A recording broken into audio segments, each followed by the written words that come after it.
And here to tell us more about Vesta and the Dawn mission is an expert from the German Aerospace Center's Institute of Planetary Research, Ulrich Köhler. Welcome to the show.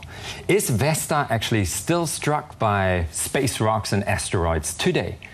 Of course it is, like any other body in the solar system. There's so much debris cruising around in orbits around the sun, so they will collide, but it's of course not so frequent anymore than in the early 2 billion years of the solar system. Yeah.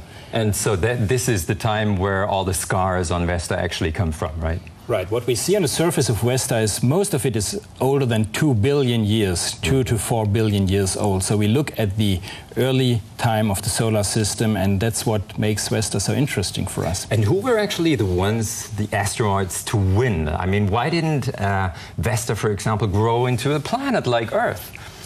There was not enough left over, so to say, because Jupiter is next to Vesta. Well, next is relative, but Jupiter is so big and has such a big attraction on gravitational tug that it avoids big asteroids to glue together to bigger asteroids. So you had to grow really fast in the beginning of the solar system, so to say. That's correct. So the faster the better.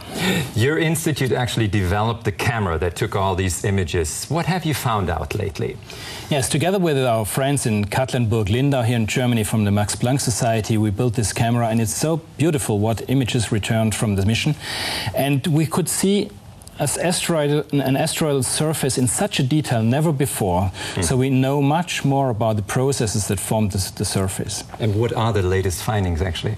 Well, the most important thing is probably that we realized that the asteroid was struck by two very big impacts in its early time that almost disturbed and destructed the asteroid. So at the South Pole we see a large impact basin with a diameter of 500 kilometers. That's about the diameter of the asteroid.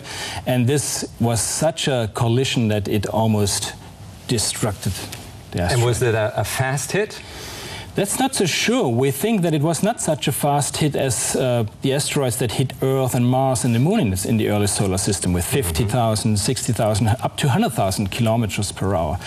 So because we see structures at the equator that look like as if an object hit the South Pole and distorted the entire asteroid and made some grooves there that are geometrically perfect aligned to the impact. Now, the Dawn space probe is actually on its way to Ceres. What do you expect there? Well, Ceres is a different asteroid, so to say. In fact, it's now a dwarf planet, so it's really a bigger solar system body. It's almost like a planet. It's a sphere with 1,000 kilometers diameter, and it's so big that it has more internal heat, of course, and it's further distant from the sun, so it has more volatiles in its interior. So we think there could be frozen ice under the surface, or it could be even on the surface, and there could be even some water in pockets under the surface of Ceres. Water? Does it also mean there could be life? Bacteria? Well, we won't exclude it, but of course there could be some organic compounds that are the precursors of life. That's likely, but whether there's life, I would not go so far. Thanks a lot for the talk, Ulrich Köhler. You're welcome.